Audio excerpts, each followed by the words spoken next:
Dear students, good morning.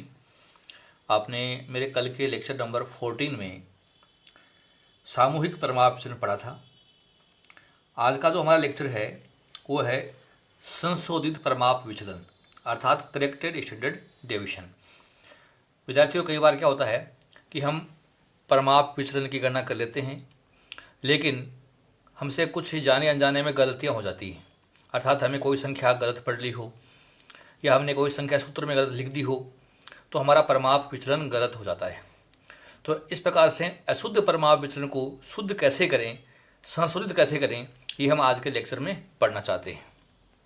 ऐसा करने के लिए हमें सबसे पहले मूल्य वर्गों का जोड़ याद करना होता है, और मूल्य वर्गों का जोड़ याद करने के लिए मैंने यहाँ सूत्र समझाए हैं, उनका हम उपयोग करेंगे। फिर हम अशुद्धि का सुधार करेंगे। तो एक बार आप विधि समझ लीजिए। अगर किसी अशुद्ध मूल्य को सम्मिलित करके परिमाप विचलन निकाल लिया जाए तो उस अशुद्धि का सुधार करके सही परिमाप विचलन की गणना हम आसानी से कर सकते हैं। इसके लिए व्यक्तिगत श्रेणी में पहले आपको सिग्मा एक्स स्क्वायर ज्ञात करना होता है, और अगर आपकी श्रेणी आवर्ती वाली है तो सिग्मा एफ एक्स स्क्वायर हमें ज्ञात करना होता है। फिर इसमें से अशुद्ध मूल्य का वर्ग घटाकर और सही मूल्य का वर्ग जोड़कर संशोधित सिग्मा एक्स स्क्वायर या सिग्मा एफ एक्स स्क्वायर हम ज्ञात कर लेते हैं। तत्पश्चात संशोधित समांतर माध्य भी हम ज्ञात करते हैं, और संशोधित समांतर माध्य निकालने के पश्चात हमारा जो सूत्र है उस सूत्र में वैल्यूज पुट करके हम सही परिमाप विचलन की गणना करके दिखा सकते हैं। तो इसकी गणना करने की विधि मैं संक्षेप में आपको समझाना चाह रहा हूँ। हमें संशोधित परिमाप विचलन निकालने के लिए इस सूत्र का उपयोग करना होता है। Standard deviation equal to sigma x square divide by N minus x bar का स्क्वायर और वर्गमूल का चिन्ह। ये हमें व्यक्तिगत श्रेणी के लिए यूज करना होता है। अगर आपकी श्रेणी आवर्ती श्रेणी है अर्थात खंडित और अखंडित है तो sigma X F X square divide by N minus x bar का होल स्क्वायर और अंडर रूट का चिन्ह हम लगाएंगे। तो ये दोनों सूत्र हमारे संशोधित परिमाप विचलन के लिए हमने यूज करने हैं। हमने सारे काम कर लिए और हमसे गलती हो गई, तो उसका ठीक कैसे करें ये समझना है। तो आपको ठीक करने के लिए सेकंड स्टेप हमारा मूल्य वर्गों का जोड़ अर्थात sum of squares of values. व्यक्तिगत श्रेणी है तो sigma x square equal to n standard deviation square plus x bar square, अर्थात जो आपने ज्ञात कर लिए हैं वही लेने अपने को जो हम गलत मान रहे हैं। और अगर हमारी आवर्ती श्रेणी है तो sigma F X square equal to N कोष्टक में standard deviation square plus x bar square. इस सूत्र से हम मूल्य वर्गों का जोड़ याद कर लेंगे, और हमें करेक्टेड सिग्मा एक्स भी निकालनी होती है। तो करेक्टेड सिग्मा एक्स निकालेंगे, उसका फॉर्मूला होगा रॉन्ग जो सिग्मा एक्स जो हमारे क्वेश्चन में हमने ली थी plus correct value minus wrong value करके हम करेक्टेड सिग्मा एक्स भी निकाल लेते हैं। फिर हमें निकालना था करेक्टेड सिग्मा एक्स स्क्वायर। ये हल करने के लिए रॉन्ग सिग्मा एक्स स्क्वायर में प्लस करना है करेक्ट वैल्यू का स्क्वायर माइनस रॉन्ग वैल्यू का स्क्वायर। हमें करेक्ट अर्थमेटिक मीन भी ज्ञात करना होता है। फॉर्मूला है corrected sigma x divide by correct n. तो इस तरह से हम समांतर माध्य को संशोधित कर सकते हैं, और हमारा फॉर्मूला करेक्ट स्टैंडर्ड डेविएशन। तो करेक्ट सिग्मा एक्स स्क्वायर बटे correct n minus correct x bar का होल स्क्वायर और अंडर रूट का चिन्ह। तो इन सूत्रों के आधार पर हम हमारी गणनाएं आसानी से कर सकते हैं। तो ये गणनाएं कैसे करें, हम एक सूत्र के द्वारा और एक क्वेश्चन के द्वारा हम इसको समझना चाहते हैं। सूत्र आपके सामने मैंने रख दिए हैं। स्टेप एक बार मैं पुनः रिपीट कर दूं। आपको सबसे पहले परिमाप विचलन, समांतर माध्य और एन चाहिए, और उनके आधार पर हम गलत सिग्मा एक्स और गलत सिग्मा एक्स स्क्वायर जो भी हैं वो हम याद करते हैं। उसके पश्चात करेक्ट सिग्मा एक्स और करेक्ट सिग्मा एक्स स्क्वायर याद करते हैं, करेक्ट एक्स बार याद करते हैं। तत्पश्चात हम हमारे मूल्य वर्गों का जोड़ को इन सूत्रों के आधार पर जो मैंने आपको बताया हम करेक्ट सिग्मा एक्स स्क्वायर निकाल लेते हैं और सही परिमाप विचलन याद कर लेते हैं। तो एक क्वेश्चन के द्वारा इसको आप समझिए। मैंने क्वेश्चन लिखा है 20 मतों का मध्य व परिमाप विचलन क्रमशः 12 व 3 है। गणना करते समय एक मध्य का मूल्य 15 के स्थान पर 5 पर लिया गया। सही माध्य व सही परिमाप विचलन ज्ञात कीजिए।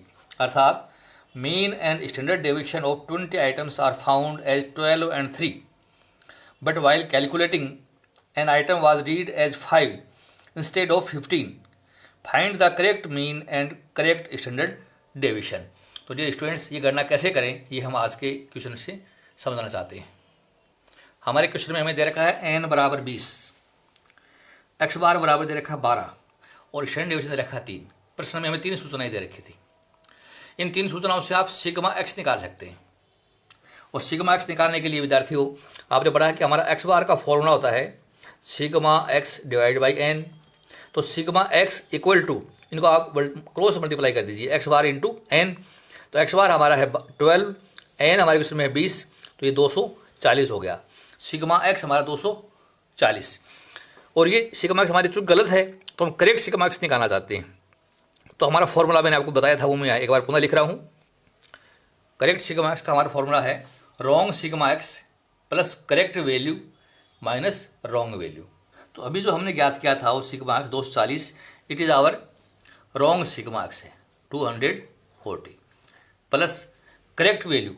हमारे क्वेश्चन में लिखा है कि हमने गणना करते समय एक मत का मूल्य 15 के स्थान पर 5 पढ़ लिया, अर्थात सही मूल्य हमारा 15 था और गलत मूल्य 5 था। तो सही मूल्य आप इसमें जोड़ दीजिए 15 और गलत मूल्य आप इसमें घटा दीजिए 5। तो 240 प्लस 15 माइनस 5, तो विद्यार्थियों आपने देखा कि हमारा योग हो गया 250। ये करेक्ट सिग्मा एक्स हो गई। अब हमारा करेक्ट एक्स बार निकालना है। फॉर्मूला हमारा correct sigma x upon correct n. तो करेक्ट सिग्मा एक्स हमारी है 250 और एन में किसी प्रकार का कोई परिवर्तन नहीं हुआ। आइटम पहले 20 थी और अब भी 20 ही हैं। 250 में 20 का हमने भाग दे दिया। तो करेक्ट एक्स बार हमारा है 12.5। हमारा क्वेश्चन इंडिविजुअल सीरीज का था। तो सिग्मा एक्स स्क्वायर आपको निकालना है। फॉर्मूला है n standard deviation square plus x bar square, अर्थात जो गलत वाली वैल्यू है वो यूज करनी है। तो हमारे क्वेश्चन में एन का मान आपने देखा विद्यार्थी वो था एन इक्वल टू था 20, जो यहाँ दे रखा है। स्टैंडर्ड डेविएशन हमारे क्वेश्चन में दे रखा 3, तो 3 का स्क्वायर। एक्स बार हमारे क्वेश्चन में दे रखा 12, तो 12 का स्क्वायर। इसको हम सॉल्व करते हैं। 20 कोष्टक हमारा 3 का स्क्वायर हो गया 9 और 12 का स्क्वायर हो गया 144। तो हमने इसको सॉल्व किया तो 12 इंटू 144 में 9 जोड़ दीजिए तो ये 153। तो 12 गुणा 153 ये संख्या मैंने आपके सामने रखी है।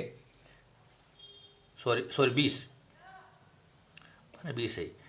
20 गुणा 153 तो वैल्यू है 3060। तो ये हमारा सिग्मा एक्स स्क्वायर है। और ये जो सिग्मा एक्स स्क्वायर है डियर स्टूडेंट्स ये रॉन्ग है, क्योंकि हमने रॉन्ग सूचनाएं यूज की हैं जो क्वेश्चन में थी। अब हमें इसको करेक्ट करना है। करेक्ट सिग्मा एक्स स्क्वायर, तो इसमें हमारा जो फॉर्मूला होगा वो आपको समझना है। रॉन्ग सिग्मा एक्स स्क्वायर क्या है पहले तो वो ले लीजिए आप। Wrong sigma x square plus correct value का स्क्वायर और माइनस रॉन्ग वैल्यू का स्क्वायर। ये काम आपको करना होगा। तो रॉन्ग सिग्मा एक्स स्क्वायर हमारी है 3060 जो अभी अपने ज्ञात की थी। करेक्ट वैल्यू हमारी थी 15, तो 15 का स्क्वायर जोड़ दीजिए और गलत वैल्यू हमारी थी 5, तो 5 का स्क्वायर आप घटा दीजिए। तो 3060 में आपको प्लस करना है 15 का स्क्वायर, तो ये हो गया 225 और 5 का स्क्वायर होता है 25। इसको हमने सोल्व किया तो ये आता है 3260। तो ये करेक्ट सिग्मा एक्स स्क्वायर हो गया हमारा। अब हमें करेक्ट स्टैंडर्ड डेविएशन याद करना है। Correct standard deviation equal to sigma x square 1n minus x bar square.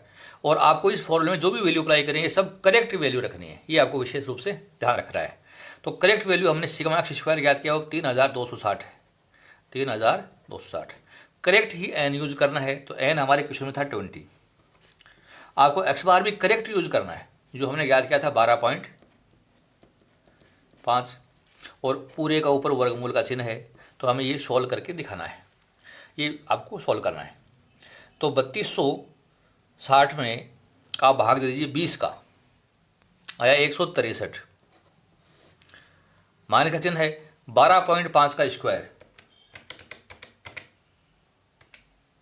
यह आता है 156.25। विद्यार्थियों अब हमें ये सॉल्व करना है। हमने इसमें से घटा दिया 163 में से 156.25 घटा दीजिए आप, तो यह आया 6.75 और इसका भी वर्गमूल का चिन्ह है 6.75 और इसका वर्गमूल मैंने किया तो आता है 2.6। It is our correct standard deviation. तो इस तरीके से हम हमारा स्टैंडर्ड डेविएशन को करेक्ट करके दिखा सकते हैं। तो स्टूडेंट्स आप देखा इस क्वेश्चन में हमने करेक्ट स्टैंडर्ड डेविएशन याद किया है और करेक्ट एक्स बार भी हमने याद किया है। तो अगर हमसे कोई गलती हो गई है परमाणु विचलन याद करते समय या समांतर माध्य याद करते समय, तो हम इन सूत्रों के आधार पर उसमें आवश्यक करेक्शन करके बहुत आसानी से दिखा सकते हैं। एग्जाम में इस टाइप के क्वेश्चन आ जाते हैं जिनको आपको अच्छे तरीके से सोल्व करके दिखाना होता है। आपको मैं परमाणु विचलन से संबंधित कुछ विशेष बातें मेरे अगले लेक्चर में पढ़ाऊँगा। आप मेरे लेक्चर निश्चित रूप से वॉच करते रहिए। आपको ये क्वेश्चन समझ में आया, मेथड आपको क्लियर हुआ, तो आप इसको लाइक कीजिए और अपने फ्रेंड्स में इसको आप अधिक से अधिक शेयर कीजिए। लेक्चर सुनने के लिए बहुत बहुत धन्यवाद। Thank you so much.